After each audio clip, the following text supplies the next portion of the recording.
Então, boa tarde, sejam muito bem-vindos ao nosso encontro biótico da representação de Alto Paraíso de Goiás e Cascavel, no Paraná.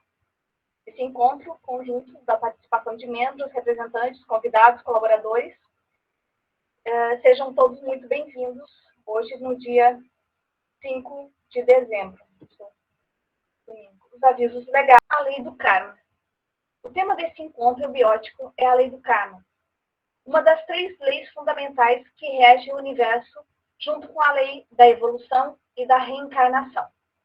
Como já dito, essas 3 leis estão intrinsecamente ligadas, entrelaçadas entre si, e é impossível separar uma das outras. Para o homem, não há evolução sem karma e sem reencarnação. Qualquer alteração que haja nessas 3 leis se reflete automaticamente nas outras 2. Karma é um vocábulo sânscrito, cujo sentido é ação. Metafisicamente, podemos ser entendida como a lei da retribuição, ou causa e efeito. É comum o homem temer o diabo, fazer o sinal da cruz e dizer, Deus me livre. Essa imagem ela é muito representativa. Até nos desenhos animados tem-se aquela questão de fazer um anjinho de um lado e um diabinho do outro. Nessa polaridade onde isso vem colocando as nossas partes, a nossa influência da nossa consciência positiva e negativa, vamos dizer assim, essa nossa polaridade. Entretanto, o diabo é apenas a personificação do mal. E no universo evolui pelo jogo do bem e do mal. Então, precisa, o que seria, para nós tomarmos consciência, nós precisamos dessa polaridade. Se tudo, a gente não conseguiria ver os contrastes. É no contraste entre o bem e o mal que a gente consegue ver o que é bom, ver o que é mal. Então, é nesse contraste que se dá. No universo, tudo sempre busca o equilíbrio. Mas o homem, usando o seu livre-arbítrio, faz o que tem liberdade de escolher, o caminho de adquirir experiência. Ora, fazendo o que quer, sem conhecimento de causa, o homem tem mais probabilidade de errar do que acertar. E errando, ele provoca um desequilíbrio. Existem leis para o pensamento, para as emoções e para os atos. Logo, o homem pode errar quando age, quando pensa, quando se emociona. Errando, ele provoca desequilíbrio. Portanto, errar significa desequilibrar algo na economia cósmica e tendo que pagar por esse desequilíbrio. É interessante, eu trago aqui a palavra pecado. É interessante você saber a origem da palavra pecado. Pecado, em latim, quer dizer errei o alvo. E o errar o alvo, tanto pode ser quando você se posiciona muito para um lado ou muito para o outro. Então, é você se reequilibrar, né, buscando acertar exatamente aquilo que você precisa aprender. Então, é interessante isso. A lei age proporcional ao grau de conhecimento. É claro que quanto maior for o conhecimento do homem, maior sua responsabilidade. A lei se cumpre nos seus mínimos detalhes para que o equilíbrio se processe. A razão do jogo do bem e do mal, em sua profundidade, se é entendida pela consciência integral. Essa consciência está além das barreiras da razão lógica. Os grandes mistérios, aquele que está revelado, não é dado ao homem conhecer, mas quando ele chega ao nível desejado, tudo lhe é dado de graça. O jogo do karma é um jogo da lei. Karma é justiça, que cobra e premia. Entendendo esse cobra e premia não como uma coisa maniqueísta, é algo muito maior do que essa nossa visão restrita humana. É o karma negativo e o karma positivo. Se nós, quando agimos, pensamos ou nos emocionamos, desequilibramos a lei, temos de responder a esse desequilíbrio. Aí vem a dor e o sofrimento. Ora, a dor e o sofrimento indicam claramente que erramos e, no mesmo tempo, são causados pelo karma e indicam um retorno ao equilíbrio. vulgarmente, o diabo personifica o cobrador kármico. A cobrança kármica é sempre dolorosa. Nós não recebemos de volta nada a mais e nem a menos do que aquilo que nós criamos. Então, muitas vezes, nós nos sentimos injustiçados por aquilo que está sendo refletido na nossa vida. Mas nós não paramos para ver o que causou isso. É aquele processo assim, ó, da mitologia do fio de Ariadne, onde você tem que entrar no labirinto da sua mente para entender exatamente qual foi o pensamento, qual foi o sentimento que causou aquele desequilíbrio, para que você possa aprender. O karma não é nem bom nem mal, ele só quer, ele vem trazendo à tona como uma lição, para que a gente aprenda. Quanto mais rápido a gente aprende, mais nós passamos de lição, mas nós temos ainda muito que aprender, né? Não existe castigo como vulgarmente entendemos, mas reajustamento das coisas. A própria doença ou saúde é uma consequência do que fazemos. Por que razão que o eubiota procura amar e compreender? É porque ele sabe que amando será amado, compreendendo será compreendido. É uma lei kármica. Para que haja equilíbrio, é muito importante o cultivo das virtudes. O karma ou justiça é simbolizado por uma balança. As emoções que impulsionam a ação são o conhecimento ou a mente. Quando vivemos sob o domínio das emoções, tendemos a desequilibrar este prato, tornando-se mais pesado. Logo, este prato sobe e fica ambos, ele desce, né, e vai causando esse desequilíbrio. Para que se faça o equilíbrio entre os dois pratos, é necessário a aquisição do conhecimento ou desenvolvimento da mente, que é esse processo, pois pelo conhecimento é que podemos educar as nossas emoções. E eu trago aqui uma reflexão sobre nós entendermos a nossa mente concreta. Nossa mente concreta, tem muitas pessoas que falam isso largamente na internet, assim, não, até alguns orientais, assim, o não julgar. Isso, neurologicamente falando, um processo mental, é quase impossível isso, porque nossa mente, o nosso mental concreto, ele descreve, ele é descritivo. É um processo que nós aprendemos desde pequeno. A mente concreta, ela precisa discernir entre uma coisa e outra para descrever, para dar qualidade àquilo, para conhecer aquilo, ela descreve. E esse processo descritivo da mente, ela vai julgar se é uma coisa ou outra. Então, nós estamos o tempo todo julgando nesse processo. Por exemplo, quando você entra na escola, Jardim 1, por exemplo, você vai fazer o processo para desenvolvimento da mente concreta, vai fazer com que a criança entenda a diferença entre um triângulo, um quadrado e um círculo, entre a cor vermelha, a cor azul e a cor amarela. Então, nesse processo, ele precisa dessa característica, nós precisamos desenvolver essa característica, mas nós precisamos ir além da nossa mente concreta. Então, quando nos tornamos adultos nesse processo, nós precisamos ir além. O que nós precisamos agora entender é que a nossa mente concreta, ela é nossa amiga, ela nos ajudou a vir até aqui, mas nós temos muitos outros corpos, nós temos que desenvolver uma mente abstrata. E nessa abstração, nós juntamos as coisas. A nossa mente concreta descreve e a nossa mente abstrata, ela une as coisas. Então, o que nós precisamos tomar cuidado aqui, trazendo para essa lei do karma? Entre nós discernirmos, nós julgarmos aquilo que é bom ou ruim para a nossa vida, mas nós não sermos o juiz.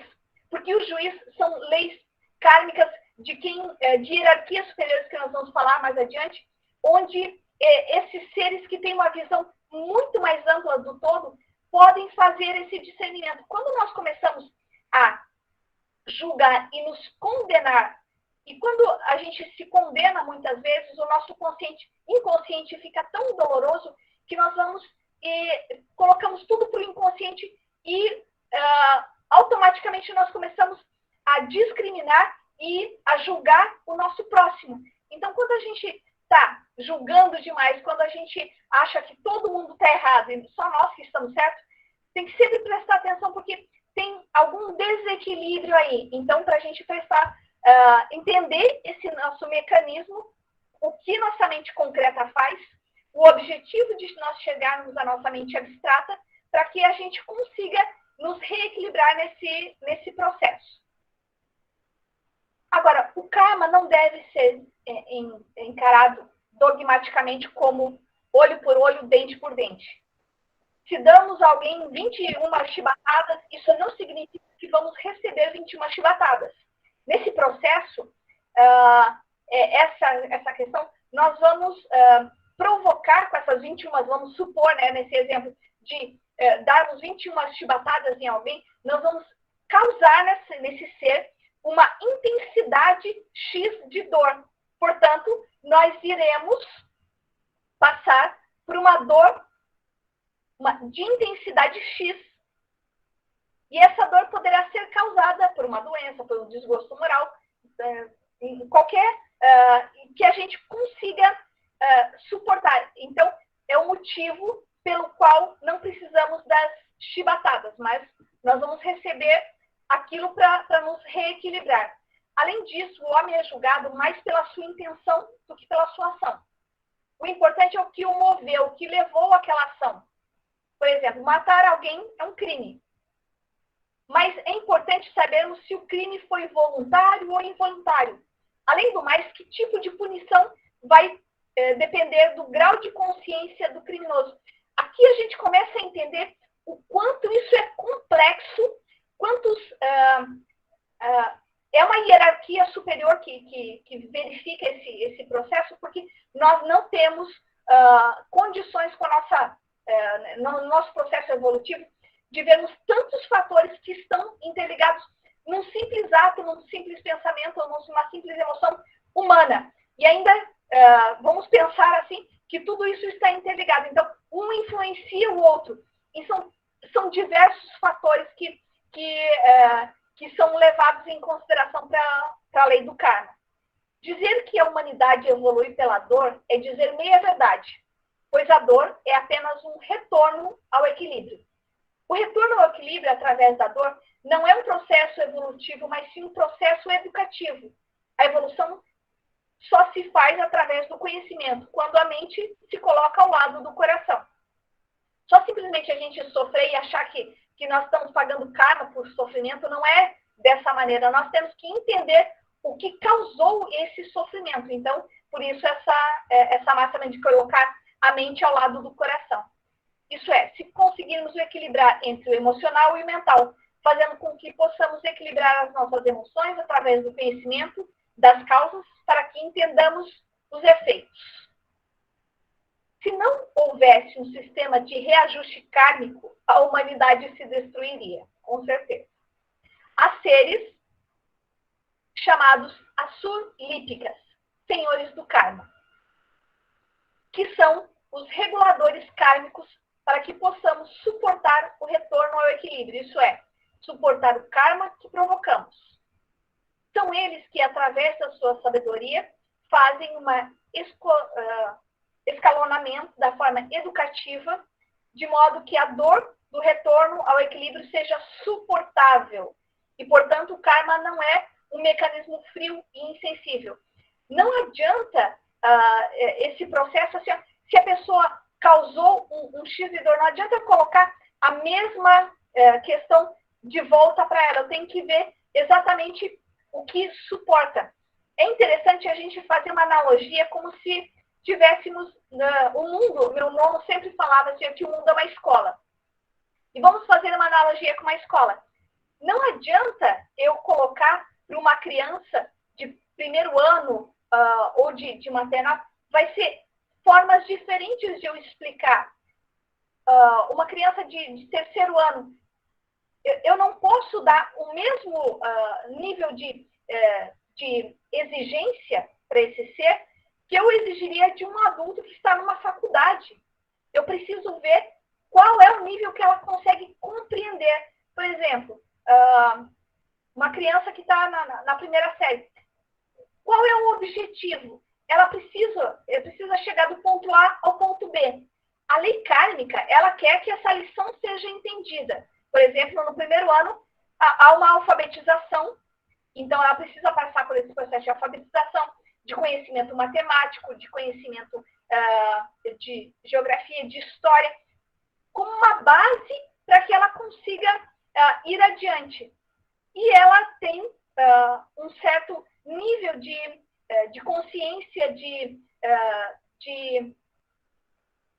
tomar, de se focar em um determinado ponto. Não adianta eu exigir que essa criança fique 4 horas imersa só num livro, lendo ou tentando alfabetizar ela. Eu preciso fazer com que ela entenda, que ela, com esse tempo de foco que ela tem, que eu consiga desenvolver esse processo que ela precisa aprender. Então, os lípicas, eles que coordenam isso. Então, eles são como uma hierarquia superior que faz com que a gente consiga, eles vão dar para a gente essa possibilidade da gente se reequilibrar e aprender essa lição. Os cristãos costumam dizer que Jesus, o Cristo, foi o salvador da humanidade. Mas salvador de quê? Na realidade, Jesus, o Cristo, foi o salvador da humanidade porque, naquela época, a humanidade havia gerado um desequilíbrio tal que se tornou necessário a descida do Cristo, a fim de que a humanidade continuasse vivendo. O amor de Jesus reequilibrou a Terra, aliviou o karma da humanidade e se evitou uma nova destruição. Todos os guias da humanidade vieram com esse objetivo, todos os avataras, né? Para viver dentro desse equilíbrio. Eles nos ensinam, né? Vou trazer esse ensinamento. E assim tiveram Antúlio e Rema na Atlântida, Buda e Krishna, na Índia, Confúcio e Lao Tse, na China, Zoroastro na Pérsia, Hermes no Egito e Orfeu na Grécia, Eliseus Krishna, descrito no Bhagavad Gita, dirigindo seu discípulo Arjuna, diz: todas as vezes, ó filho de Bharata, que Dharma, que é a lei justa, declina, e a Dharma, ao contrário, agora acontece, se levanta, eu me manifesto para a salvação dos bons e destruição dos maus. Para o estabelecimento da lei, eu faço em cada yuga, ou idade, ciclo. O karma pode ser individual, pode ser coletivo, nossa família, grupal, nacional, né? Quando estudamos as civilizações, notamos que também estão sujeitas a essa lei de nascimento e morte. Pois em cada época, em cada região da Terra, surge surtos civilizatórios que têm seu período de duração, isso é, seu ciclo de nascimento, apogeu, declínio, e no final resta apenas a tradição daquela civilização. Então, o karma é algo que deve ser alcançado e não afastado. Só um pouquinho, gente. Tem muita gente que fala assim, não, isso aí é mal, então vou fugir do karma, não adianta. Não é que ele te persegue, mas é uma lição que nós precisamos, nós viemos aqui para isso, né? Tem muita gente que acha que veio aqui para nasce, cresce, para comer, dormir e procriar. Não, isso uma ameba também faz, né? Nós, como humanos, temos algo muito maior a fazer aqui, né? Conta-se que um grande herói, ao ser mortalmente ferido em uma batalha, começou a chorar amargamente. Mas como? Perguntou. Você chora de dor ou de medo da morte? E o herói respondeu. Não choro nem de dor e nem de medo da morte, mas sim choro por morrer antes de entender o jogo de Brahma, isso é, o jogo do karma. Muitos cristãos foram sacrificados anonimamente para que a humanidade pudesse prosseguir. O homem que entende o karma não se revolta, porque conhece o jogo kármico, né? Quando o homem se revolta contra a dor, sem compreender sua função educativa, ele não esgota esse karma, mas ele volta, ele se revolta e gera outro karma, né? Então isso fica mais pesado ainda. Dizer que a humanidade evolui pela dor é dizer meia verdade, pois a dor é apenas um retorno ao equilíbrio kármico. A evolução se dá pela conquista do conhecimento. É esse processo do contraste, né? Por isso a gente precisa ainda evolutivamente desse processo entre o bem e o mal, para que a gente consiga compreender e trazer esse conhecimento. Para se atingir a divindade, é necessário que o karma se torne igual a zero. Então, esse equilíbrio, nem bem nem mal, é o pecado, errei o alvo, nem tanto céu, nem tanto terra. Qual o meu objetivo aqui? O que eu preciso compreender nesse tempo de existência, né? O problema do certo e do errado estão ligados ao grau de consciência do homem. Em contrapartida, o karma, de quem conhece a lei, é mais pesado do que aquele que comete o erro por ignorância. A quem muito é dado, muito será cobrado. O problema do certo e do errado está ligado no grau de consciência do homem. Deus é o equilíbrio interno do ser humano. A única maneira de nos livrarmos do desequilíbrio é através do conhecimento e da sabedoria. Só o saber liberta. Então, a mensagem do professor Henrique José de Souza. Como Laurentos, quanto mais pesado fizeres o mundo, mais o mundo pesará sobre ti. A chave de cada degrau é o próprio aspirante. Não é o temor a Deus que representa o começo da sabedoria, mas o conhecimento do eu, que é a própria sabedoria. Professor Henrique José de Souza. Então, agora abrimos para as perguntas, para os questionamentos. O ano passado, quando foi, Márcia?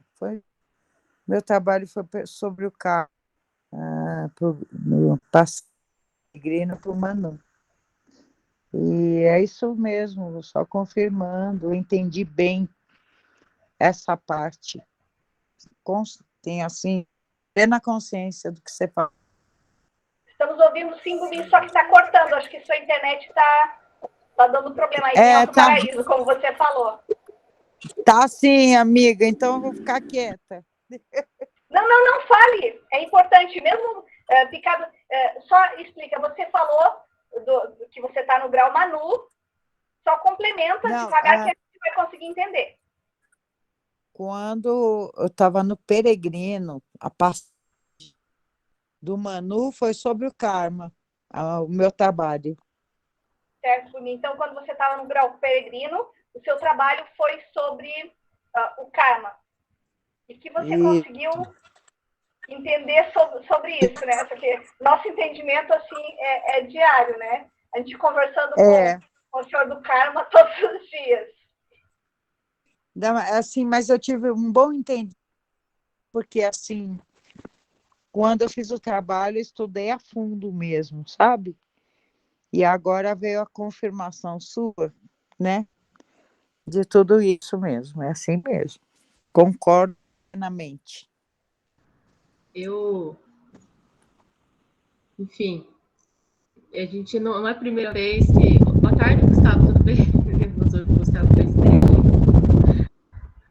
não é a primeira vez que a gente fala sobre o karma, mas toda vez acho que das outras vezes não passa um texto, alguma coisa assim, mas toda vez que a Gilmar faz os comentários ali, eu fico, nossa, é pensamento, é ação, é tudo. A gente precisa ter cuidado, né? É quase complicado a gente não desequilibrar os pontos da balança. Daí eu estava pensando aqui, né, que estava escrito ali nos slides falando sobre as crianças. Então, dá para subentender, então, por exemplo, para uma criança não teria karma. Ou como que seria? Seria mais aliviado, porque pelo grau de consciência da criança, no caso. Pensando na Elisa, né? As artimanhas, assim, pensando em questões práticas, né? Como é que funciona? Eles são um café com leite na história? Como é que é? Eu posso dar o meu entendimento. Alguém quer dar sua contribuição? Eu acho que a criança, quando nós vemos, né, na matéria, e a criança já traz uma bagagem, né? Também como todos nós, desde o início. Então, a criança não é que ela vai adquirir karma com aquilo, ela tem um tempinho para estar aprendendo, né? Também. Eu acredito que não aumenta o karma, assim, né? A bagagem que ela já trouxe. Ela assim, um entendimento que ela pode ter, assim, melhorar, aperfeiçoar isso a partir também da educação dos pais, né, da visão dos pais, de quem a rodeia. Mas eu não acredito que a artimanha de criança, né, vai aumentar o karma, assim, não penso assim. É um processo de educação, eu acho. Estava só comentando que assim, a criança tem karma, sim, ué. Sangue é karma. A criança já nasce na família que ela nasce por causa do karma da vida anterior dela, das vidas anteriores dela. Né? Então a família que ela nasceu já é fruto do karma. A condição que ela nasce, o corpo físico que ela nasce, uma doença que ela tem, uma propensão que ela tem, tudo é karma. Já é efeito de outras vidas. E nessa vida, a criança também vai acumular suas causas e efeitos dessa vida. Mas assim, até os 7 anos, a criança não está nem no corpo ainda. Até os 7 anos, ela ainda está em transição da alma se fixar no corpo. Depois, a cada ciclo de 7 anos, é que ela vai maturando o suficiente para poder responder pelos próprios atos, né? A gente fala 3 vezes 7, 21, né? Aos 21 anos, ela teria condições de responder por si mesma, né? Em 3 ciclos de 7 anos aí, já formaria, né, pelo menos o princípio aí para ela poder responder pelos próprios atos com integralidade. Então, é assim. Muito apropriado. Roberta levantou a mão, pode falar. A pergunta dela foi se a artimanha de criança geraria karma, é isso? Exato. Só confirmando que eu não entendi direito. Ah, tá. O meu entendimento é que, assim, tudo que a criança faz, mesmo de maneira não tão consciente, ela está gerando carregamentos e que ela vai ter que descarregar depois. Isso até tem uma parábola, se não me engano, de Buda, que ele evita uma criança que ia dar uma estilingada num pássaro. E ele explica justamente isso. Ele fala que para o discípulo que questiona depois, ele fala justamente isso, que ela ia ter que descarregar essa energia de novo na própria vida dela, e não necessariamente esse descarregamento ia vir numa estilingada. Às vezes ele ia, por exemplo, brigar com alguém na escola, sofrer alguma hostilidade. Eu vejo isso como um carregamento e descarregamento que a gente está fazendo direto também, né? Era isso que eu queria falar. E é muito interessante isso, porque, respondendo e conhecendo a Elisa, é como o Gustavo falou assim, veio na família certa, com a mãe certa, com o pai certo, e nesse processo, nós, como mães, Jéssica, nós estamos intrinsecamente ligados nesse processo, então nós também somos responsáveis por esse karma, porque nós estamos formando esse ser, então é uma responsabilidade muito grande. E quando vem seres tão fortes, tão inteligentes, é um desafio muito grande para nós, porque nós temos que dar conta de todo esse processo e orientá-los. Então, o nosso dever é orientar, não se apavorar nesse processo, mas entender que sim, eu tenho uma parte, uma responsabilidade, porque eu preciso orientar esse ser. Então, não é total dele, responsabilidade só dele, mas há uma mescla disso, né, entre os pais e a criança. Então, você é a mãe certa para a Elisa e está tudo certo. A família funciona como uma alma-grupo, né?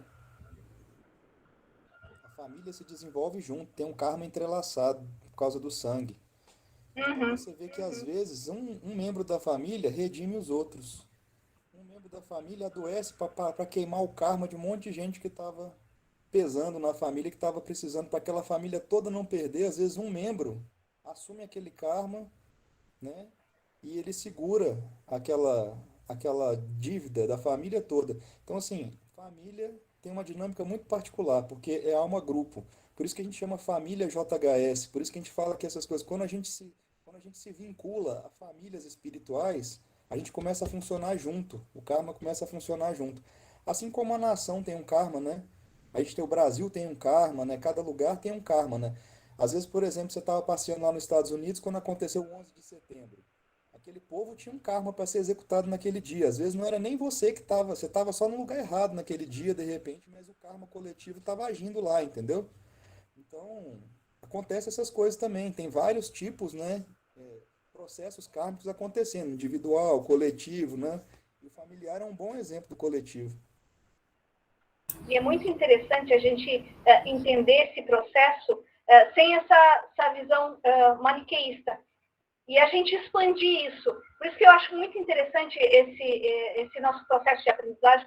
Nós fomos filhos, e depois, quando na nossa vida adulta, agora se coloca, a gente sair dessa visão onde nós estamos mais julgando o outro.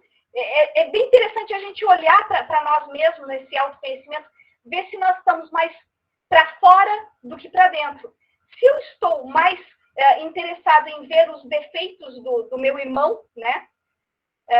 Ou do meu filho, ou de quem me cerca, do que olhar para as minhas próprias mazelas, porque eu não vou, como pai e mãe, a gente pode orientar, mas você não vai consertar nada. O conserto que se faz, o reequilíbrio do karma, é interno.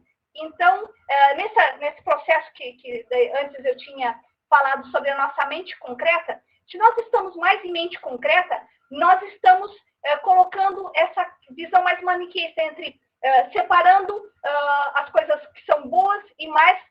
Só que daí, além de fazermos esse discernimento, nós vamos julgar e nós vamos condenar. Quando a gente tem a experiência de ter os nossos filhos, por esse amor nos faz com que a gente olhe, não com complacência para que passar a mão na cabeça e fazer com que aquele determinada lisana, determinada questão que precisa ser feita, seja estabelecida naquele ser. Mas a gente olha com amor e vai fazendo esse burilamento de uma forma mais amorosa, vendo que aquilo... porque nós olhamos nossos filhos e vemos parte de nós neles.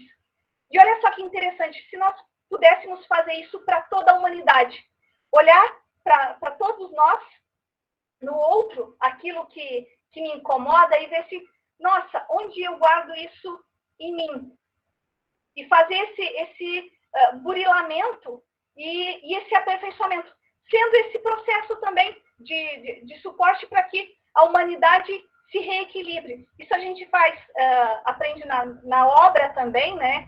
E vai expandindo. Então, essa nossa pequena escola, como o meu nome sempre fala assim, o mundo é uma escola. Então, nosso mundo interno, nossa família, a nossa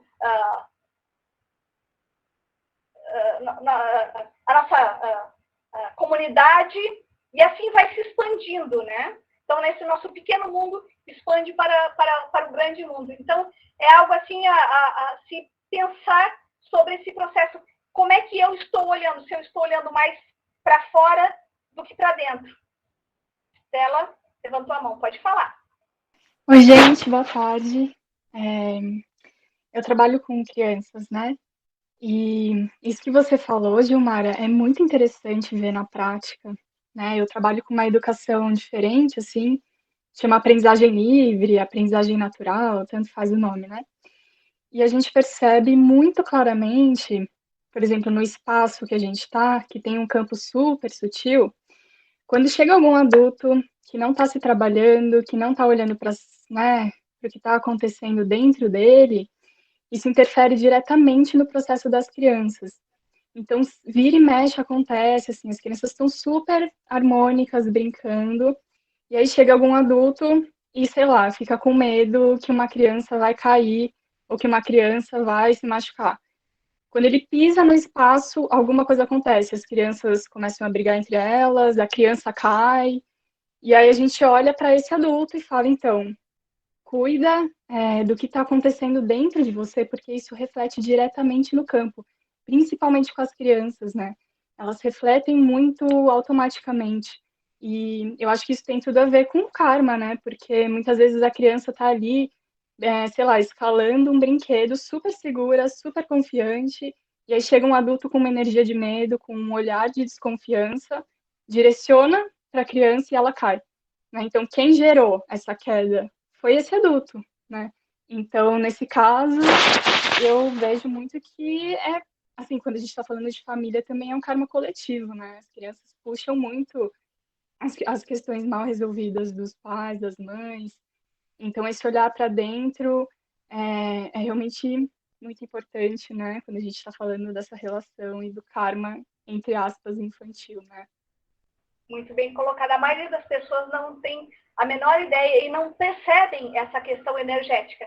Mas sim, até para você, você como trabalha com criança, você sabe que você tem que estar em equilíbrio. Se você estiver desequilibrada, você vai chegar e vai gerar nesse outro ser, porque eles não têm muitos filtros, então eles vão começar a retribuir nesse processo. Então você pode ser um catalisador, um ser que vai gerar algumas questões não muito boas, que podem gerar esse processo.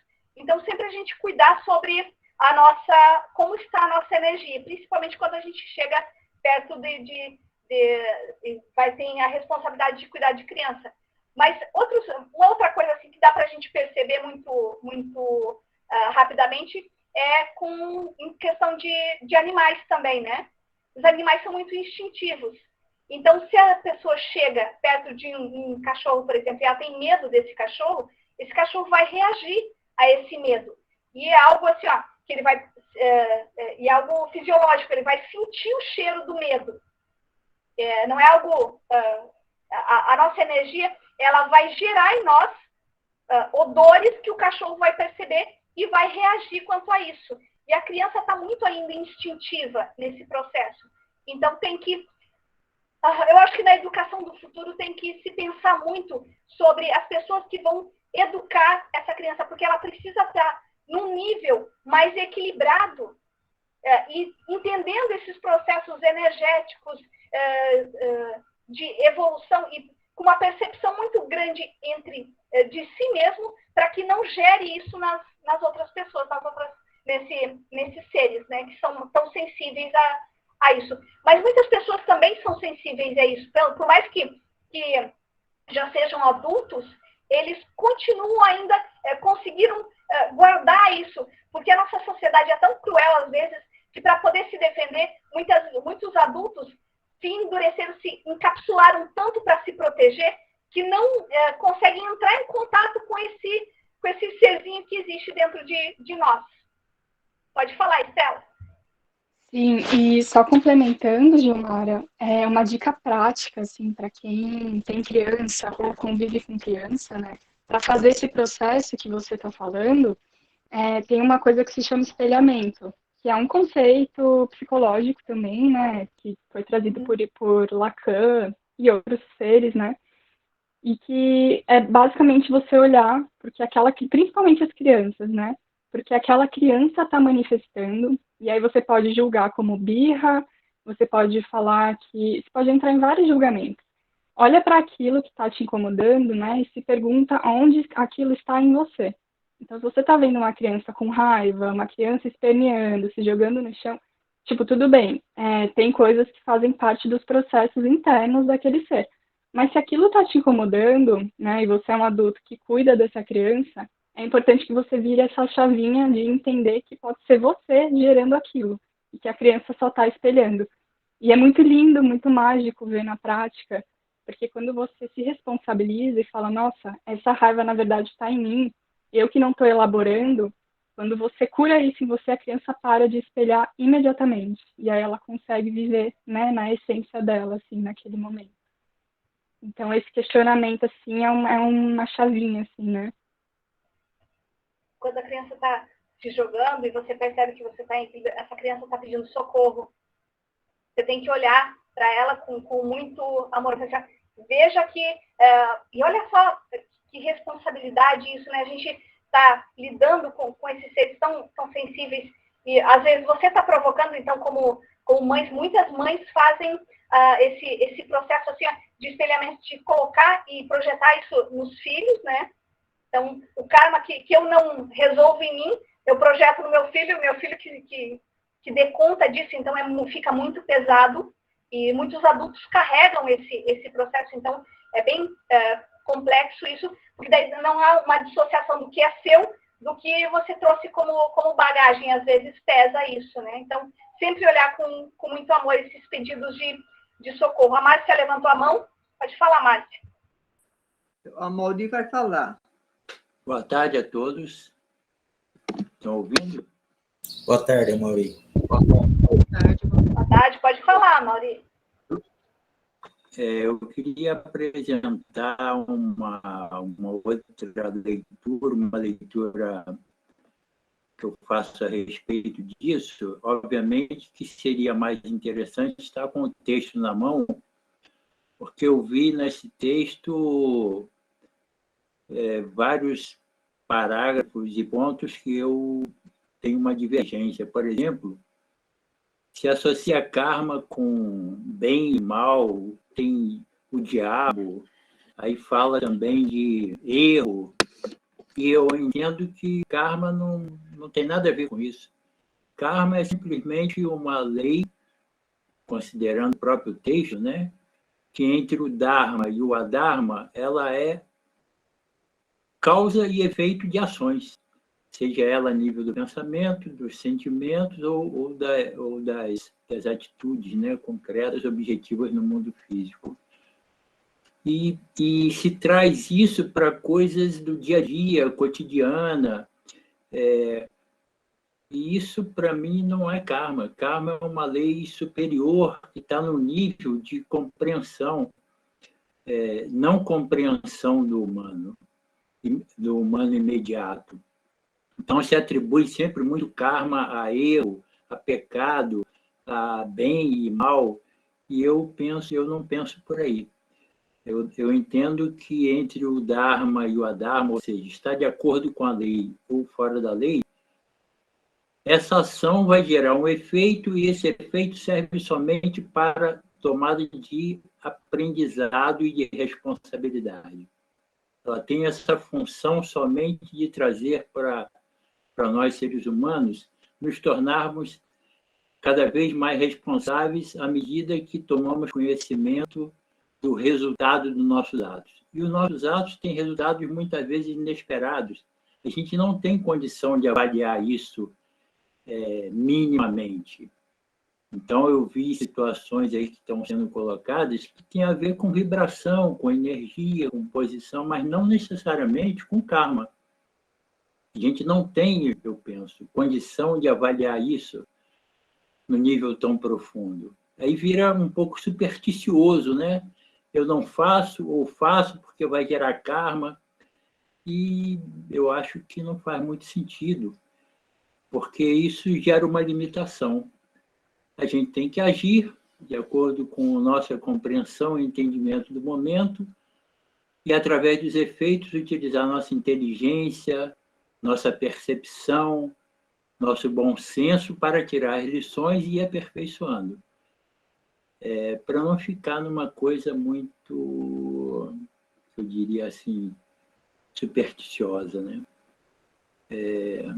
Queria trazer essa linha de reflexão para vocês e ver como vocês sentem isso. Obrigada por sua reflexão. O texto, lembra que você tinha falado semana passada, a Márcia disponibilizou, né, nos grupos, então foi disponibilizado antes para leitura, tá, Lori? E nesse processo, o que veio se discutindo, sim, é energia, mas, ao meu ver, no meu entendimento, é justamente esses processos do nosso dia a dia, não que nós vamos entender todo o karma, Nós não estamos aqui para julgar a nós mesmos e nos julgar certos ou errados nessa polaridade. Mas tem como nós temos nos responsabilizarmos sim por nossa energia, por aquilo que está no nosso dia a dia, para que a gente se desenvolva, porque pode ser mínimo, né? Mas eu acredito que é através dessas pequenas coisas que a gente vai começar a entender grandes coisas, que é a lei do karma, claro que a gente não vai aqui esgotar e entender todo esse processo, e não somos nós que julgamos, mas nós temos que ter discernimento e nos responsabilizarmos por aquilo que a gente consegue enxergar. Se eu conseguir enxergar a energia, o processo assim, ó, que está diante dos meus olhos, pode ser pequeno, mas se eu consigo me responsabilizar por essa coisa pequena, eu acredito que isso já é um ganho de consciência. Claro que concordo contigo que a coisa é muito mais ampla e nós não vamos conseguir secar todo esse processo. Mas naquilo que eu consigo ver, eu acho que já é um ganho. Essa coisa minúscula, mas já é alguma coisa. Mais no sentido de ficar atribuindo tudo ao karma, e quando eu diria que é questão de causa e efeito. É aprendizado, é responsabilidade, são lições, e a gente não tem que temer, porque eu faço até uma analogia, me recordo agora, com o pensamento nórdico e o pensamento grego, que a palavra para nós veio como destino, né? E existiam as 3 tecedoras do destino. Uma fiava, uma cortava o fio e outra tecia. E nem os deuses eram capazes de saber o destino. Então fica o homem querendo se analisar como karma, né? O tempo todo, isso é karma, isso não é karma, e sempre se atribui karma a algo negativo. Eu acho isso muito ruim, só isso. A Estela levantou a mão, pode falar. Eu queria fazer um comentário, porque o que ele trouxe ressoa também com a forma como eu vejo, mas eu vejo que, assim, o entendimento mais profundo, né, quando você começa a ver na prática, na sua vida, na sua autorreflexão, sobre esse texto, por exemplo, né, a gente começa a perceber que esse entendimento mais profundo, ele ultrapassa a linguagem, né? Então, o texto ele usa linguagens que podem ser duais, né? Que, como você falou, fala bem e mal. Tem ali a palavra punição, que é uma linguagem que, na minha percepção, ela já está um pouco passada, mas ela meio que não importa, assim, para mim, né? Tipo, por quê? Porque existe um entendimento mais profundo que está sendo transmitido ali, né? Então, e que só é acessado na medida em que você para e observa a sua vida e o que você faz, né? Então, assim, quando você fala sobre as vibrações, as energias, para mim isso é karma, assim. E foi bem que a Gilmara falou, a gente se responsabilizar pelo que a gente está vibrando, pelo que a gente está sentindo, pelas nossas ações, né, que é o karma. E é isso, assim, tipo, eu entendo o que você falou, acho que é Mauri, né, seu nome. E mergulhar de verdade, meditar em cima desse texto, sabe? E enxergar que a linguagem, ela meio que não importa, porque existe uma informação vibracional ali, sendo de uma forma mais sutil, né? Gustavo, agora levantou a mão, pode falar. O Bené estava esperando, deixa o Bené A falar. nossa forma, a nossa Tá, visão, desculpa, Benê. O Mauri também quer falar? Só um pouquinho. Pode falar, Gustavo, depois eu falo. Eu só queria fazer uma complementação. Achei muito interessante a reflexão do nosso irmão, né? Falando que, assim, a coisa é assim mesmo, ela é bem prática, né? Se a gente for ficar com medo de tudo ser karma e não puder viver, não vai adiantar nada a vida, né? O que ele falou é a gente fazer as coisas e colher aquilo que a nossa consciência escolheu. Agora, tem uma coisa interessante. Por que a gente fala de karma, gente? Por que a gente está vindo aqui tratar desse assunto?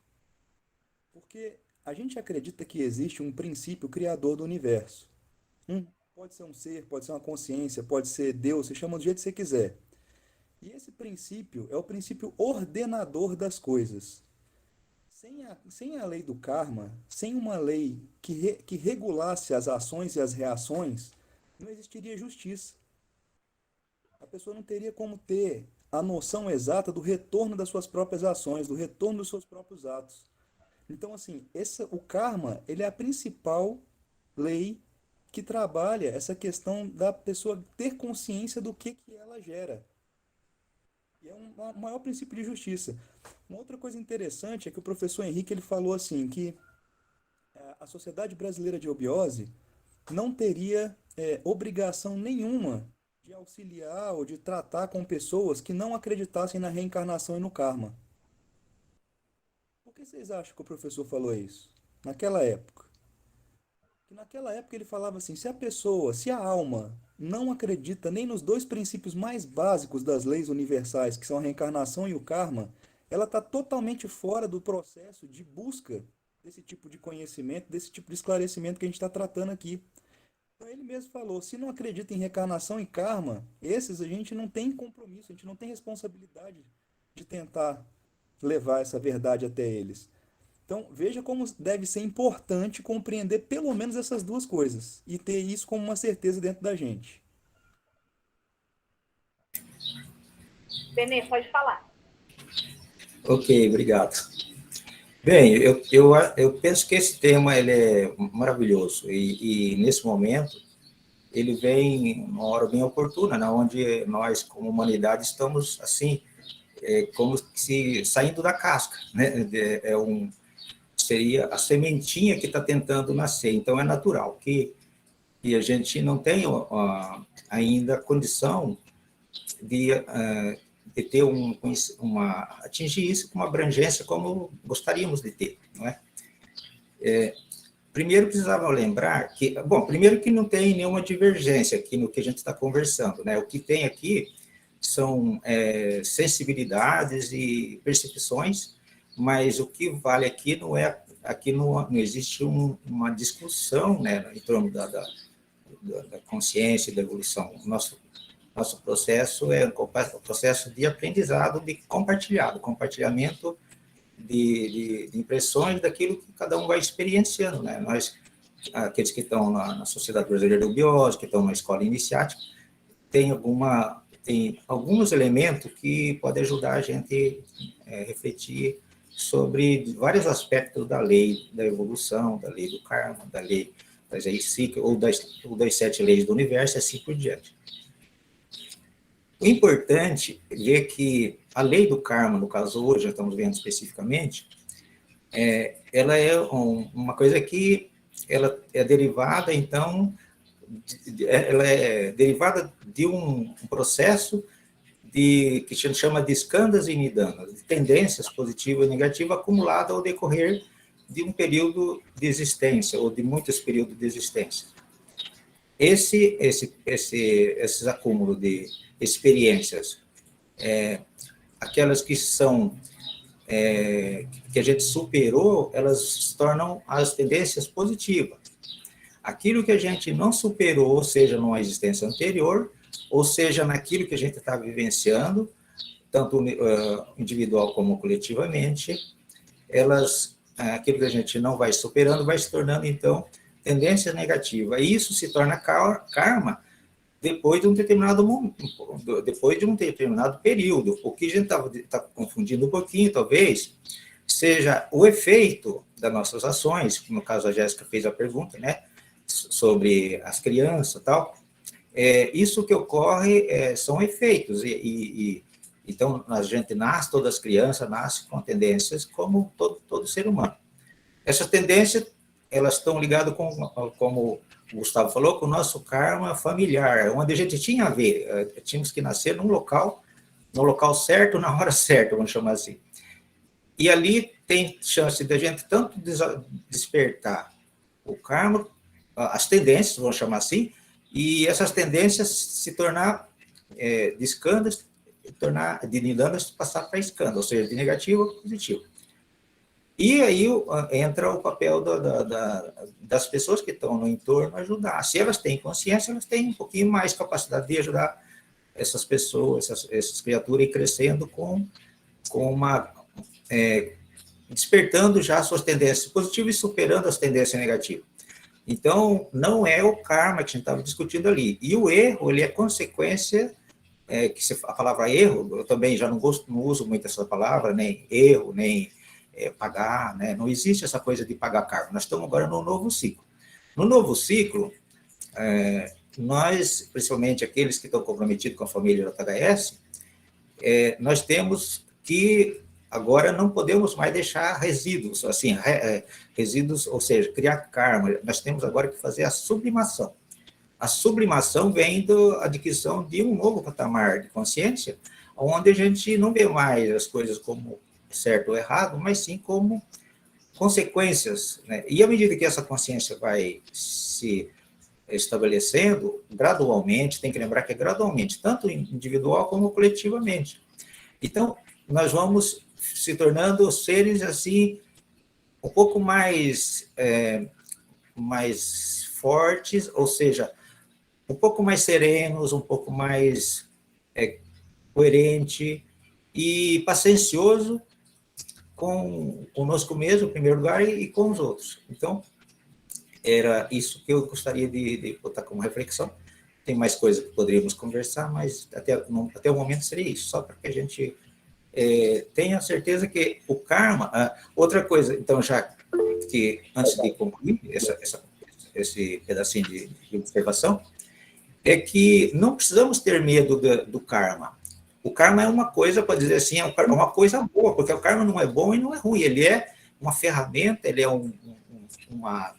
uma lei que veio para que a gente tivesse condições de evoluir. O karma é que rege essa coisa, fazer com que a gente evolua, porque quando a gente começa a fazer coisas que não são, que a nossa consciência fala que não é tão, não está em harmonia, nós mesmos chegamos à conclusão e recebemos um feedback, vamos chamar assim, negativo, por exemplo, e a gente tem a chance de melhorar, corrigir aquilo lá. Se a gente persistir, daí sim, pode virar uma consequência que depois vamos ter que arranjar. Mas no caminhar depois da nossa iniciação, nós vamos perceber que à medida que nós tomarmos consciência do karma e superar essa coisa de negativo e positivo, de mal e de bem, então, o conhecimento do karma vai nos fazendo livre do karma. Então, por isso que hoje nós precisamos, como discípulos de JHS, trabalhar no sentido de sublimar nossas tendências negativas e não mais empurrar para frente, né? Não mais deixar resíduos. A humanidade, como o Gustavo falou, ainda existe uma parte da humanidade que ainda não tem a vibração para a consciência, para esse novo estado de consciência, é difícil, né? Mas está fora, não. Ele pode não atingir o nível desejado, mas ele vai atingir alguma coisa, né? Algum lugar vai chegar. Agora, aqueles que já têm essa vibração, daí sim, temos mais responsabilidade. Posso falar?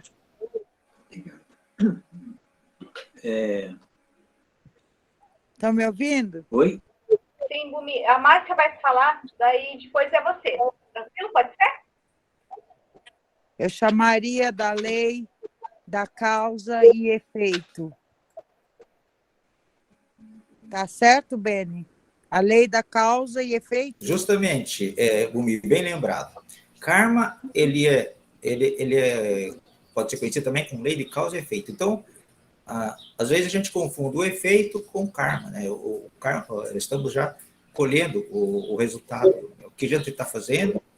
Por exemplo, a gente está aqui agora sentado conversando. Isso é resultado de um karma positivo, tá? Porque se nós não tivéssemos semeado em alguma altura da nossa existência, seja no passado, não estaríamos aqui, estaríamos talvez em outro lugar que vocês sabem. O meu comentário foi bastante em cima do próprio texto, né? Eu vi que o texto, Estela, né, falou que a gente leu o texto, mas o importante é que o que está para além do texto. Mas o texto, ele, na verdade, ele nos induz. E a palavra, o que está escrito, ele tem uma importância fundamental porque nós somos feitos de linguagem, né? E a língua é o principal instrumento de comunicação. E esse texto, eu considero ele muito ruim. Ele tem momentos muito com reflexões que uma hora fala uma coisa, outra hora fala outra, é assim, contraditório, inclusive.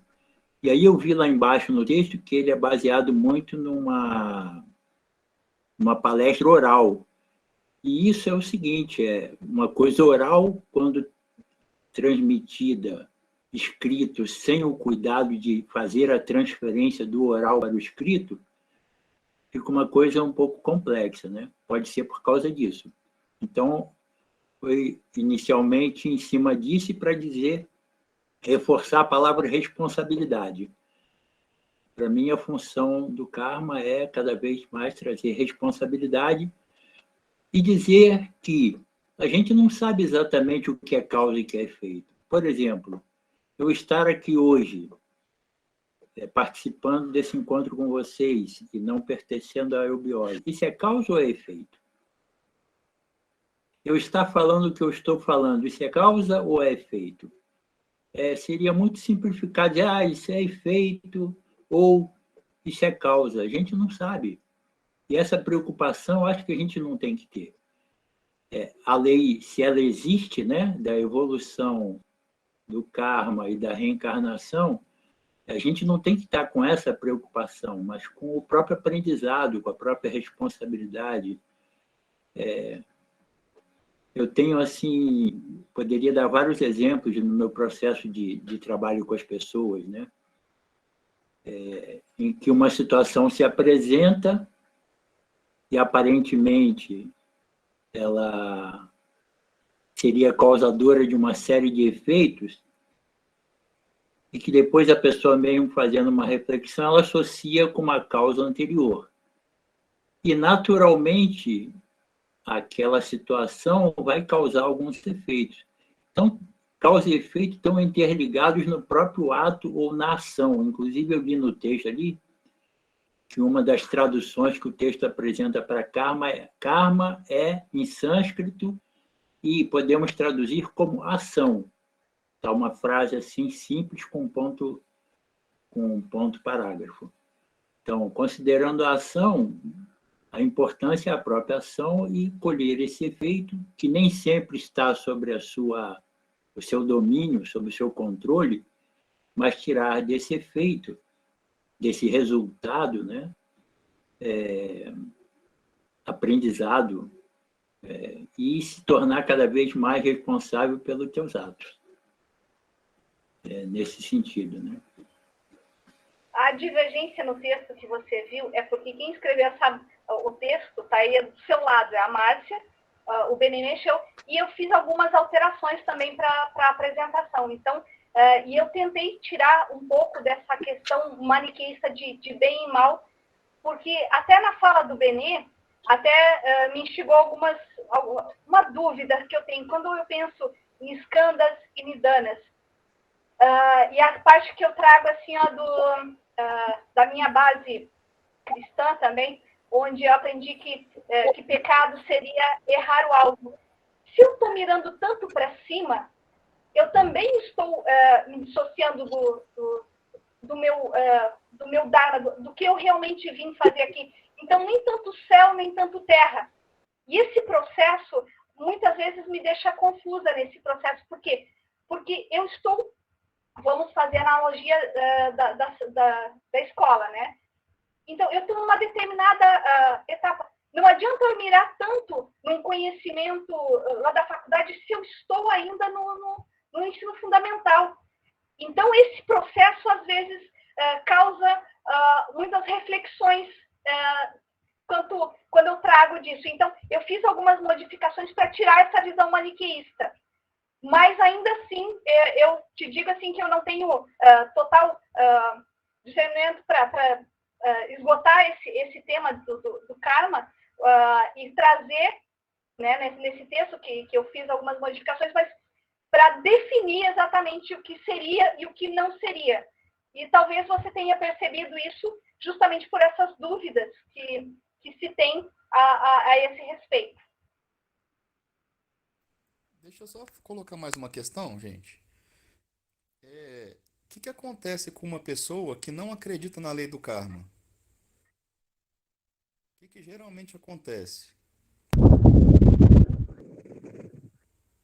Se eu não acredito que que os meus atos vão ter consequência nessa e nas próximas vidas, o que que eu não posso fazer? Eu posso fazer o que eu quiser. Se eu quiser matar, roubar, destruir, fazer qualquer coisa, eu não acredito que vai ter consequência. Nem nessa vida, que dirá nas outras. Então, assim, o fato da gente compreender a existência dessa lei, ele muda determinadas coisas nas nossas próprias escolhas. Se a gente não compreender que a lei da gravidade é uma realidade, você pode achar que um dia você pode pular da janela e não cair lá embaixo. Então, assim, o fato de você compreender determinadas coisas, dentro da nossa capacidade de entendimento, que não precisa ser compreender todo o processo do karma, como um planetário da Honda vai compreender, mas dentro da nossa própria vida, ele é real. O professor falava outras coisas também, por exemplo, ele falava, contava alguns casos, né, que ele falava assim, que o karma, ele é relativo, ele sempre falava isso, o karma é relativo, ele não é estanque. Então, por exemplo, um ladrão que roubou a vida inteira e tudo fez tudo de errado, não sei o que, aí o professor falava, contava a história, de repente, no final da vida, ele viu uma criança se afogando num rio, pulou lá dentro do rio, arriscou a própria vida dele para salvar a criança, salvou aquela criança. Redimiu o karma da vida dele inteiro, aquele ato. Então, assim, ele contava determinadas coisas assim para mostrar como que o karma é relativo, porque nessa sequência de ações e reações que a gente vai gerando, a gente elimina o nosso próprio karma. Quando você faz coisas em alinhamento com a lei, você está queimando o karma negativo, ou vamos dizer assim, quando a gente fala essa questão do negativo e positivo, não é ao pé da letra. É só para entender assim, você está neutralizando efeitos que poderiam ter consequências dolorosas na sua vida ou complicadas. Então, quando você faz coisas dentro da lei, você está gerando, está eliminando coisas que você já fez. E quando você faz coisas fora, você está trazendo consequências que vão provavelmente ser dolorosas para a sua vida. Mas é isso, é só uma questão assim, não adianta preocupar muito mesmo não, tem que viver, mas assim, saber que isso tudo existe. Ela pode falar, você levantou a mão? É, eu acho que talvez eu vou complementar um pouco o que o Gustavo falou. E eu acho muito válido todos esses questionamentos que o Amaury trouxe, é, no sentido de que, assim, a gente está nessa experiência no plano físico, né?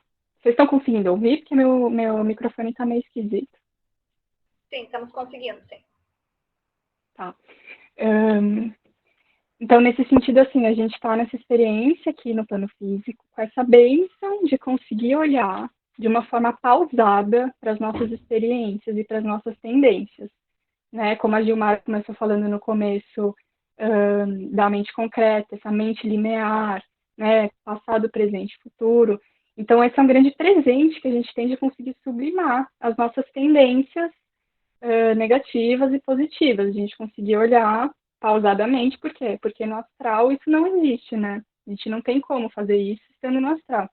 Então, nesse sentido, é muito válido, muito precioso a gente pensar no karma como causa e efeito e realmente buscar enxergar isso nas nossas ações, né? Por quê? Porque a gente consegue olhar de uma forma pausada para o que a gente está dando continuidade e reproduzindo ainda, né? Se está realmente alinhado, né? Como o Gustavo falou, se está alinhado com a lei, ou se a gente ainda está agindo e atuando a partir do nosso eu inferior, né? Então, é uma grande bênção e é muito valioso a gente pensar no karma nesse sentido. E apesar de que a gente não consegue mesmo ter a compreensão total do que é do que é o karma, do que é a lei de fato, trazendo para a humildade da nossa experiência, né, física da terceira dimensão, assim, é muito importante, assim, eu vejo. Muito interessante, porque nós, como aluninhos do maternal, queremos entender o processo de ensino-aprendizagem dos nossos professores e orientadores. É algo assim, para a gente entender e nos colocar de uma forma humilde, saber que nós não sabemos já é alguma coisa, né? Fale. Não sei quem levantou a mão primeiro. Fale quem falou primeiro aqui, que levantou a mão primeiro, que eu não vi. Estela pode falar. Terminou, Estela? Eu terminei, eu esqueci de abaixar a mão só. Pode falar. O texto, na verdade, não foi tirado de uma palestra oral. Essa palestra foi escrita, né? Teve observações também de um irmão, e eu acho que assim, pode ter havido alguma contradição, porque só foram duas pessoas que atuaram, né? A Gilmar e eu no texto, mas eu acho que o que ele quer dizer, existe essa lei de equilíbrio, né? Que é o karma. Então, uma lei não é essa forma de castigo, é equilíbrio. E faz parte da dinâmica, né? É uma lei universal. É ligada à evolução, ligado também à reencarnação, são interligados, né? Então, não é esse aspecto de pecado, né? Mas é uma lei. Então, a que todos nós estamos sujeitos para evoluir, e que também determina a reencarnação. Então, essa é a minha observação. Olhar desse lado assim,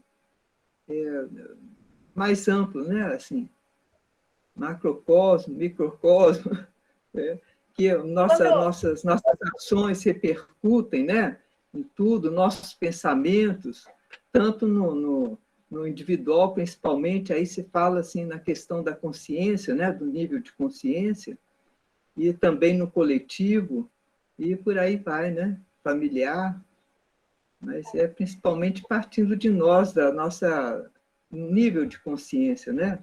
Da responsabilidade maior ou menor, mas não que isso gere uma preocupação, mas é uma lei, né? E é interessante isso. Eu, quando entrei para a eubiose, vindo de uma questão assim, muito dogmática, muito fechada, como catequista, eu tive sérias dificuldades nesse processo, e eu me lembro de, inicialmente, ter uma negação total sobre a base que eu tinha tido, colocando como se tudo que eu tivesse aprendido até então fosse totalmente errado. Aos poucos, no que eu estou galgando ainda, porque iniciação é só iniciação, a gente só inicia, e faz muito pouco tempo que eu também estou na série interna, só há um ano, mas na eubiose eu aprendi uma coisa assim, que eu acho assim primorosa, que eu aprendi a dar valor à base que eu tive, porque exatamente aquilo de onde eu vim. Não estava totalmente errada, mas estava, em alguns aspectos, equivocada, mas agora eu posso olhar com muito mais tranquilidade, amor, e aquilo me fez ter mais segurança na minha espiritualidade. Entendo que aquilo já é uma fase anterior, mas se eu retirar aquilo, é como se eu tivesse tirado a minha base. Então, eu aprendi que nesse processo, eu tive um processo de negação onde eu achava que tudo estava errado, mas hoje eu entendo que aquilo me faz... foi importante no meu processo. Então, eu acho sempre interessante a gente não negar. Depois, aprendi algumas questões com alguns livros espíritas que eu também entrei em contato, alguns filmes que eu achei muito interessante, inclusive uma dica de filme que é A Cabana, onde tem uma parte lá do filme onde a divindade convida a pessoa que se coloca como vítima de um karma muito pesado, que é a morte da filha, que ele sente no lugar de juiz e comece a julgar os casos da humanidade. Gente, uma cena tão linda e tão forte isso. Então, nesse processo, nós estamos aqui para entendermos e amorosamente pegarmos a nossa caminhada, o que nos trouxe até aqui. Trancos e barrancos, as coisas muito certinhas ou muito erradinhas, não faz muita diferença. Faz diferença a gente olhar com amor e não jogar tudo fora, porque senão a gente vai ter que... Se a gente não dar consciência para quem nós somos e trazermos essa nossa parte histórica também, nós temos que vivenciar tudo de novo, porque nós não demos consciência, não olhamos aquilo e não trouxemos aquilo como nossa bagagem. Então, eu acho importante a gente dar, porque se a gente está aqui para transformar vida, experiência, vida, energia em vida, consciência, eu preciso dar consciência para aquilo que me trouxe aqui. Se são coisas muito estagnadas, eu preciso pegar essa base. E a eubiose, ela tem isso como uma base, até essa questão de você não discriminar nenhuma parte, nenhuma outra linha de religião ou espiritualidade que te traga, porque todas elas é como se nós estivéssemos subindo uma montanha. Tem gente que subiu pelo lado esquerdo, pelo lado direito, tem gente que fez uma trilha no meio do mato, tem outra que já vem tudo calçadinho ali, que já tinha sido pavimentado. Quem que está certo, quem está errado? E é importante a gente dar consciência para até onde esse patamar que a gente subiu. Porque se a gente não fizer isso, nós vamos ter que descer a montanha e dar novamente XP a esse processo de montanha que nós conseguimos subir. Então, falando pessoalmente, eu trago essa minha experiência e honro muito isso por ter me trazido até aqui. Então, para conseguir entender minimamente esse processo da lei do karma, da lei da evolução, da lei da reencarnação, que são desafios para a nossa mente. É como se nós, aluninhos, tentássemos entender o processo inteiro de ensino-aprendizagem. É um desafio, mas aos poucos a gente vai compreendendo, né? Márcia. Sou eu. Ah, tá. Mais ou menos a partir de 1850, quando a humanidade vivia positivismo, iluminismo, a ciência a todo vapor e o homem vivendo cada vez mais o materialismo, alguns seres na França, na Inglaterra, nos Estados Unidos começaram a receber espíritos que se diziam espíritos desencarnados, mortos, e começaram a falar na França através depois ficou conhecido como Allan Kardec, na Inglaterra a Blavatsky, nos Estados Unidos a irmã Fox e tal, vários espíritos e falando, e começaram a trazer esses conceitos para o Ocidente e para o mundo judaico-cristão de reencarnação e de karma. E tinha uma função de quebrar um pouco aquela soberba materialista que estava acontecendo naquele momento. No Brasil, surgiu a Umbanda com vários mentores, guias, protetores, uma falange incrível também dando mensagens e construindo esse pensamento de que a vida continua após a morte, que temos responsabilidade pela nossa vida, que o livre-arbítrio deve ser cada vez mais consciente, maduro, mas o que eu acho importante nisso tudo, e quando eu digo a gente não se prender a essas 3 leis, apesar de elas terem vindo para a gente tomar conhecimento, é não ficar preso a ela. Por quê? Porque o principal é que a nossa alma é imortal. O que a gente tem que crer e viver é que essa vida aqui agora tem uma oportunidade de nós nos conectarmos com a nossa alma imortal, alcançar a vida eterna, e não ficar pensando que vamos reencarnar, que vamos errar, que vamos acertar, tem a lei do karma, que tem isso, então a gente vive com medo, quando o nosso objetivo é sermos heróicos, verdadeiros, viver a nossa vida com intenção e propósito de busca da verdade, para alcançar essa vida eterna. Senão, como eu tenho visto, né? Tudo atribuindo ao karma, tudo atribuindo não, deixa para a próxima vida, na próxima vida, e eu acho isso uma bobagem.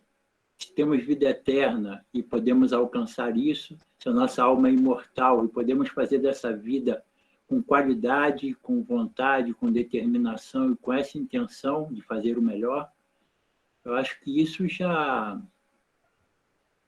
é o suficiente. E se as leis vão agir por si mesmo, a gente não precisa se preocupar com elas, porque elas vão fazer o seu papel independente da gente se preocupar com elas. Elas são leis que são superiores a nós mesmos, né? Mas nesse sentido. Gratidão aí. O Mir pode falar. Bom, eu já sou eu acho que eu devo me preocupar, sim, com o que eu faço para qualquer pessoa, entendeu? Porque tudo que faz para o outro de ruim volta para você mesmo, sabe? E eu me preocupo muito e me vigio constantemente sobre essa lei de não ofender, de não vou matar, não. Eu me preocupo muitíssimo com essa lei. Para mim é uma das leis mais importantes, é a lei do retorno. Então, eu estou sempre me vigiando, dia e noite. Para mim, ela é válida, essa lei. Eu gostaria de ouvir um pouquinho o Gustavo, antes de encerrar o encontro, para jogar uma luz agora nessa reta final aí. O que você acha, Gustavo? Tava pensando aqui, tava matutando, porque como você falou aquela hora, né? Eu sinto que tudo é complementar, as pessoas não estão falando coisa diferente uma da outra.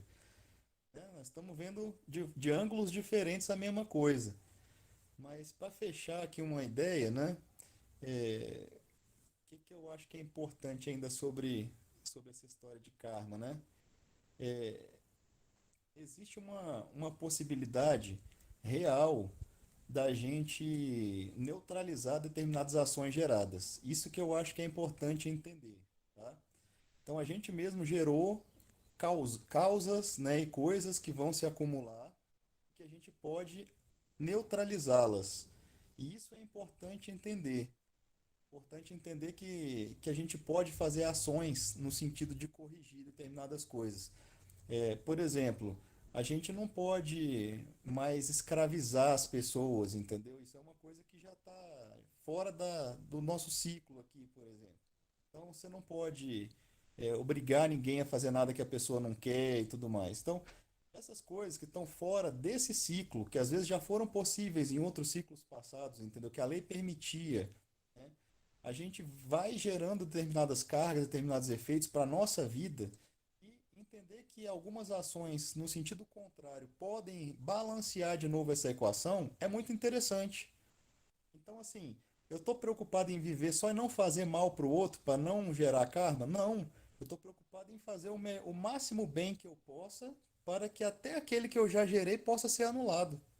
Então, assim, é um assunto infinito, tá? É infinito, mas assim, é muito bonita a lei, é muito bonita essa coisa da justiça divina, de saber que apesar das leis dos homens serem falhas, essa lei do karma, ela é infalível e ela sempre vai botar as coisas de volta no lugar. Muito bonito isso. Estela, depois a Mai. Eu queria só trazer uma última reflexão, assim, que me veio agora, que eu acho que se trata muito mais de um olhar que muda sobre a vida e sobre as situações que acontecem com você, quando você se responsabiliza, né, e sai desse lugar de vítima e começa a se responsabilizar, né, por que que isso está vindo para mim agora? Por que que essa situação aconteceu? E fazendo isso, você começa a perceber a lei atuando na sua vida e em tudo que existe. Então, para mim, não é sobre você ficar pensando sobre a lei ou sobre você ficar se preocupando. É sobre virar essa chavinha desse olhar, né? E é importante essa autorresponsabilização para que isso aconteça. E você percebendo a lei atuando, ai, caiu aqui meu fone. Você percebendo a lei atuando na sua vida, você consegue se alinhar a ela. E esse é o caminho do buscador, né? O buscador sincero é isso que ele quer, é isso que ele busca, né? Essa união com o divino, essa união com a lei. Então, antes de tudo, mudar o olhar, né? E realmente se questionar por que tal coisa está acontecendo na minha vida agora. Obrigada, Estela. A Mai, pode falar. Boa tarde, desculpa, eu cheguei bem tarde, não tive tempo de ler o texto, mas acompanhando, eu vou falar apenas a minha experiência em relação a karma. A minha experiência é, eu não tenho preocupação com karma ou não karma. A minha preocupação a cada dia é me melhorar, sempre. E não tem essa história de que eu vou pagar, eu tenho que, sabe, resgatar isso, não. O coração, o amor, pelo menos é como eu trabalho isso. Eu percebo que eu errei, eu vou em cima daquilo, tento transformar naquilo que eu produzi de uma ação errônea, da qual eu percebi que não era bom, nem para mim, nem para o outro. Eu sempre busco essa transformação quando eu penso que eu errei. Embora eu entenda que erro não existe, o que existe é um crescimento, é uma percepção de uma coisa maior que se chama amor. E o próprio Cristo lhe disse, né, na caminhada dele, nos ensinamentos dele, quando ele diz assim, siga, você errou, agora siga o seu caminho e não peque mais. Tipo, errou, percebeu, segue o caminho, vai em frente e a vida continua, não tem mais pecado. Então, eu não vejo dessa forma, né? De que eu pequei. Pelo contrário, na medida que eu erro, é muito bom eu perceber o meu erro, porque senão eu não vou mudar. Se eu pensar que eu fiz karma, eu tenho uma culpa. Eu cometi o karma, eu tenho que resgatar isso. Mas se meu coração vibra amor e diz, você errou, transforma isso, eu fico realmente assim, nem durmo por causa disso, e eu vou atrás dessa situação para que eu possa resolver dentro do coração. E mesmo assim, claro, eu sei que a gente erra o tempo todo para que a gente possa aprender, porque se eu ficar preocupada com karma, eu não vou errar, mas eu preciso errar muitas vezes para eu perceber aquilo que eu tenho que transformar em mim, e nem é mesmo no outro, é em mim. Eu me sinto leve, feliz. Aqui mesmo de ontem para hoje aconteceram situações bem fortes, eu tive que gritar, berrar, e foi muito bom, porque no final das contas, hoje, tudo se transformou em amor. Daí foi a coisa mais linda, foi como um garoto, uma criança que eu amo demais. E mais também, desculpa eu chegar tarde, por causa que minha cachorrinha está bem doente, tivemos que fazer uma limpeza geral na casa inteira, uma mudança, então eu dei aquela parada para fazer tudo que eu precisava fazer. Quando eu fui ver, inclusive o horário já tinha passado, e eu ia até, de repente, não ia entrar, mas eu falei, não, eu quero entrar, porque eu preciso participar. Eu não tinha visto o texto que a Buni me deixou para mim, só vi no último momento, então eu peço perdão por eu não ter o texto. Mas eu amo vocês, e a minha maior falha foi talvez não ter olhado se tinha algum texto, eu não pensei. Foi na hora que uma intuição veio e disse, abre, está na hora, já passou da hora. Entende? Um beijão para vocês. Não tem nada de errado e certo em ler o texto, não ler o texto. Mas o mais importante, hoje nós conseguimos trazer um monte de questionamento. Eu vou passar um bom tempo refletindo sobre isso. Isso é o nosso maior ganho. Então, não tem certo e errado. É esse processo de nos fazer pensar e refletir, né, com a contribuição de todos. Então, agradeço a todos. Bonito, pode falar. Não, só uma referência, assim, pecado, desculpa, pecado não existe para mim, né, meu conceito. No meu conceito, pecado não existe. Existe assim, se você vai lá e rouba alguma coisa de uma pessoa, né, eu penso que se eu pegar alguma coisa de alguém, depois vai ter a lei do retorno para mim. Então, eu tento sempre estar dentro da lei. Sempre. Só isso. Então, Vini, quando eu falo pecado, é no sentido do erro. Eu errei, eu acho que eu errei, eu preciso transformar. É nesse sentido que eu quis dizer. Eu usei a palavra errada, talvez, mas realmente, claro, não é pecado. É aquilo que você tem que transformar. Que no karma existe o erro, existe alguma coisa que você vai ter que resgatar e pagar. Mas a gente precisa errar até para entender um propósito maior ainda, eternamente. É tudo eterno, é crescer, crescer, crescer. A cada dia a gente cresce, aprende. E se ficar com medo de errar, ficar com medo de falhar, eu faço o seguinte, eu reflito sobre minhas ações. eu faço um monte de baboseira o tempo todo, não vou dizer que eu não faço, não. Se fosse isso, eu tenho que pensar que tem um karma do tamanho do universo, mas eu não tenho. Eu penso assim, eu errei, eu preciso transformar isso em amor.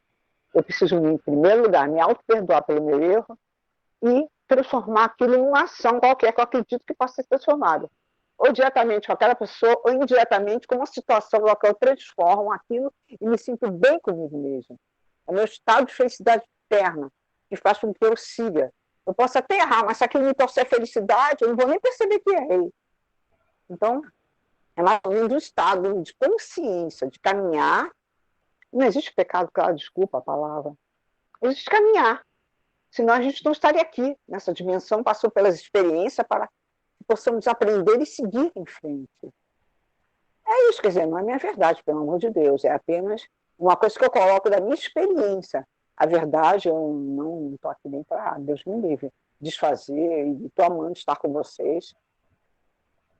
É maravilhoso esse nosso entrosamento, justamente que a gente aprendeu com o outro, então não tem nada de errado, são percepções diferentes, é como se nós estivéssemos olhando a mesma coisa e cada um descreve de um jeito, e a percepção de cada um compartilhada faz com que nos enriqueçam, cada um com a sua perspectiva, nós vamos olhar melhor o todo, então só tem a aprender, só tem a ganhar. E a questão do pecado é interessante. A raiz da palavra é uma raiz latina, tá? É do latim. Então, pecar significa errar o alvo. Muitas vezes colocado como castigo e tudo mais, mas isso é só uma visão. A palavra em si, ela requer assim, ó, tem um alvo aqui para você chegar, tem um objetivo da sua vida. Se você mira muito para cima, você vai errar o alvo. Se você está muito para baixo, você vai errar o alvo.